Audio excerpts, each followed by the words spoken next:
I start from the supposition that the world is topsy-turvy, that things are all wrong, that the wrong people are in jail and the wrong people are out of jail, that the wrong people are in power and the wrong people are out of power, that the wealth is distributed in this country and the world in such a way as not simply to require small reform, but to require a drastic reallocation of wealth.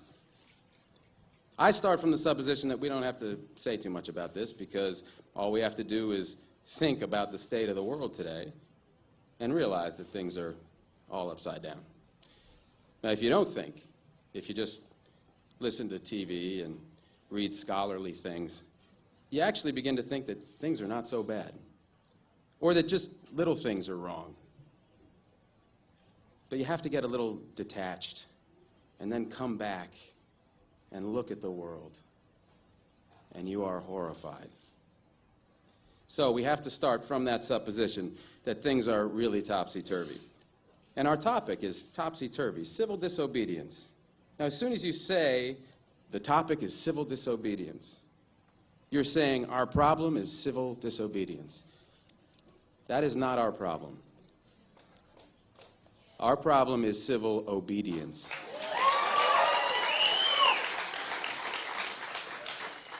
Our problem is the numbers of people all over the world who have obeyed the dictates of the leaders of their government and have gone to war. And millions have been killed because of this obedience. We recognize this for Nazi Germany. We know that the problem there was obedience, that the people obeyed Hitler. People obeyed. That was wrong. They should have challenged, and they should have resisted. And if we were only there, we would have showed them. Even in Stalin's Russia, we can understand that. People are obedient. All these herd-like people. Remember those bad old days when people were exploited by feudalism? Everything was terrible in the Middle Ages.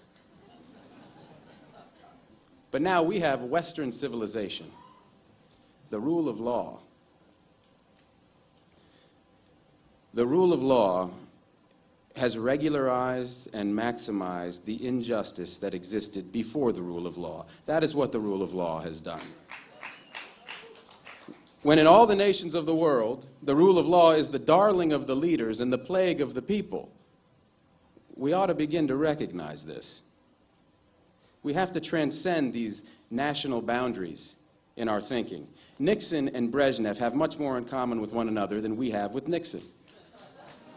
J. Edgar Hoover has far more in common with the head of the Soviet secret police than he has with us. It's the international dedication to law and order that binds the leaders of all countries in a comradely bond. That's why we're always so surprised when they get together. They smile, they shake hands, they smoke cigars. They really like one another, no matter what they say. What we are trying to do, I assume, is really to get back to the principles and aims and spirit of the Declaration of Independence. This spirit is resistance to illegitimate authority and to forces that deprive people of their life and liberty and right to pursue happiness. And therefore, under these conditions, it urges the right to alter or abolish their current form of government, and the stress had been on abolish.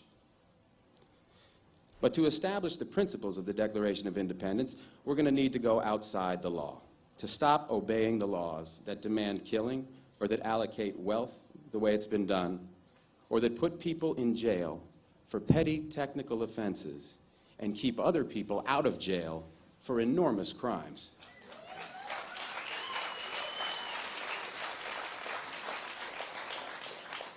My hope is that this kind of spirit will take place not just in this country, but in other countries, because they all need it.